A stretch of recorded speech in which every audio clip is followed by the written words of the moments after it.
Nakakaramdam ka ba ng takot para sa itong video na to? So, December na.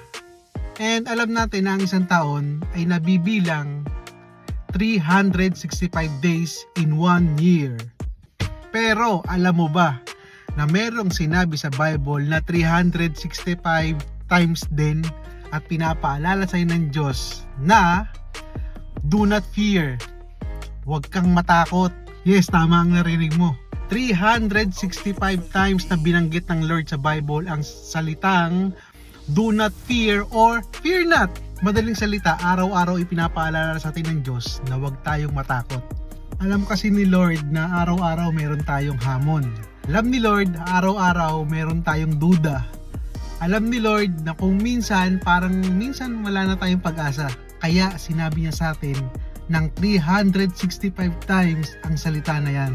Kaya pagising mo pa lang sa umaga, meron na agad paalala sa'yo si Lord. Ang sabi sa Isaiah 41:10, huwag kang matakot anak, kasama mo ako. Yun ang sabi ni Lord.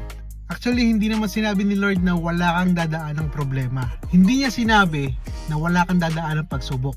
Pero ang sinabi niya, kasama mo siya sa lahat ng pagdadaanan mo.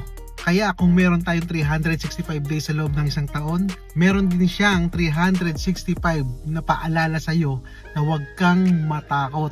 Sa isang araw bawat taon, meron ding isang do not fear na nag-aantay sa iyo.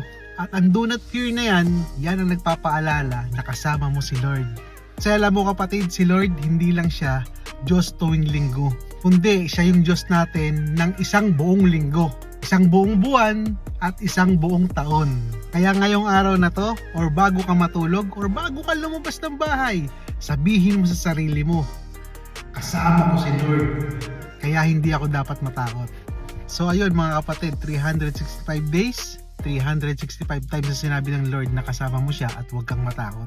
And lagi mo natandaan, Jesus is the best. God bless.